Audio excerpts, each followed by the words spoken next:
جو میسج میرے سامنے ہے شیخ حسنین احمد صاحب. مفتی صاحب ینگ جنریشن کو کیا کہیں گے کہ کس طرح شادی کرنی چاہیے اور کتنی شادی کرنی چاہیے آپ کی نظر میں؟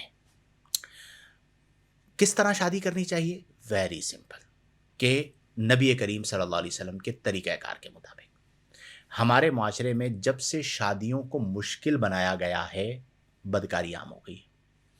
ایک صحابی تھے غالباً حضرت خالد بن صفوان، وہ آئے تو ان کے شولڈر پر زعفران کا نشان تھا، اور اس زمانے میں زعفران کا نشان علامت ہوتا تھا شادی کی. تو نبی کریم نے وہ زعفران کا نشان دیکھا تو فرمایا خالد شادی کر لیے؟ عرض کی جی ہاں یا رسول اللہ میں نے شادی کر لی ہے. نبی کریم مسکرائے، خوش ہوئے، فرمایا اولم ولو بشاتن، اب ولیمہ کھلاؤ چاہے ایک ہی بکری کے ساتھ کیوں نہ ہو، یعنی ولیمہ کرو اگرچہ ایک بکری کے ساتھ کیوں نہ ہو. مطلب کیا ہوا؟ اللہ کے رسول صلی اللہ علیہ وسلم انوائٹڈ نہیں ہے اور کوئی برا بھی نہیں مانا گیا، برا بھی نہیں مانا، اور اتنی نارمل بات تھی کہ وہ شادی کر کے آئے، انہوں نے خود بتایا بھی نہیں ہے، وہ زعفران کے نشان سے پتا چلا کہ انہوں نے شادی کر لی ہے. اب ہمارے معاشرے کے اندر پہلے تو کئی سالوں تک تیاریاں چلتی، پھر اس کے بعد شادی کر لی اور مجھے نہیں بتایا، مجھے نہیں بلوایا. وہ ساری جتنی بھی رسومات ہیں ان کو ختم کریں. شادی کیا ہے؟ ایجاب و قبول رکن ہے اور 2 گواہ شرط ہیں. مختصر تیاری ہونی چاہیے. ابھی میں اس دن بیٹھ کے امی سے یہ بات کر رہا تھا گھر پہ، میں نے کہا ممی ہم شادی کرتے ہیں 500 لوگوں کا کھانا، سب سے بڑا بجٹ کس کا ہوتا ہے؟ کھانے کا. اتنے لوگ آتے ہیں اور بیڑا غرق کر کے چلے جاتے ہیں مطلب بجٹ کا. میں نے کہا ہمیں اس طرف آنا چاہیے، اور میں نے یہ ارادہ کیا ہے کہ آپ شادی میں صرف 20 لوگوں کو انوائٹ کریں، امیڈیٹ فیملی کے. اب ان 20 لوگوں کو مینیج کرنا بھی آسان، بجٹ بھی چھوڑو اور اچھا کھانا. 20 لوگوں کو آپ نے بلوایا اور آپ نے بتا دیا کہ بھئی ہم اس نارمل طریقے سے کر رہے ہیں.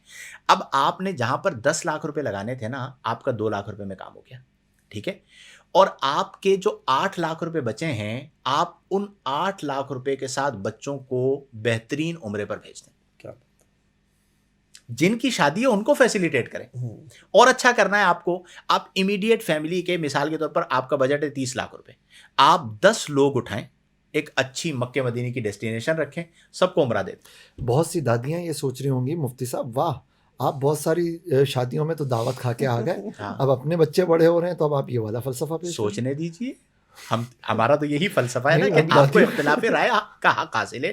میں اپنی زندگی میں یہ کر سکتا ہوں نہیں کر سکتا، مجھے حق حاصل ہے. نمبر 1، جو لوگ سن رہے ہیں ان میں جن کو میری بات سمجھ میں آ رہی ہے فبہا، جن کو سمجھ میں نہیں آ رہی فتوجا.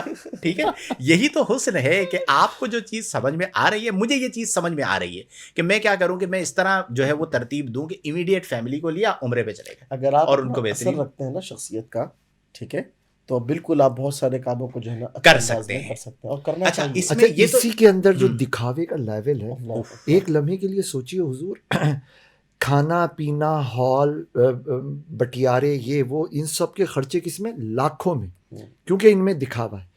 اچھا وہ جو بیوی کو مہر دینا ہے وہ کیا ہے؟ حضرت فاطمہ والا مہر رکھ لو، تو پھر بھائی چکی پسوائیں.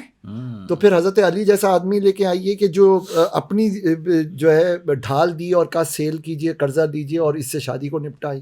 نہیں وہ نہیں، جہاں دکھاوا ہے وہاں کس لیول پہ. اور جو اصل شریعت کا تقاضا ہے کہ بیوی کو آپ رسپیکٹ دیجئے، جتنا مہر ہے کم از کم اس کی ساتھ والی عورتوں کے مہر سے کم نہ ہو، اس کا مہر مصر رکھیں یا اوپر کا رکھیں، اس میں زیرو. اور آپ یہ دیکھیں کہ اس کا سب سے بڑا فائدہ کیا ہوگا جب آپ شادی کی کاسٹ کم کر دیں گے، رسومات کو ختم کر دیں گے، غریب فیملیز ریلیکس ہو جائیں گی. کیا بات ہے. آج بھی عرب دنیا کے اندر شادی کا جو ٹوٹل خرچہ ہے نا وہ لڑکے والوں پہ ہوتا ہے، اور حق مہر زیادہ رکھا جاتا ہے.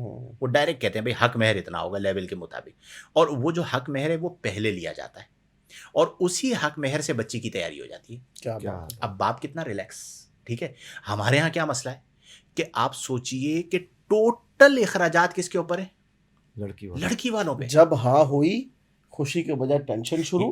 اور حضرت ایک اگر شادی مینج بھی ہو جاتی ہے نا، ایک ابھی ریسنٹ ایک واقعہ گزرا، ایک صاحب یہ کہہ رہے تھے کہ یار ایک بچی کی شادی میں نے جس طرح کی ہے نا، اب مجھے دوسری بچی کی شادی کو اسی طرح مینج کرنے کے لیے جو نا بڑا بھاری پریشر فیس کرنا پڑ رہا ہے. ہمارے یہاں طلاقیں پتہ ہے کس بات پہ ہوئی ہیں کہ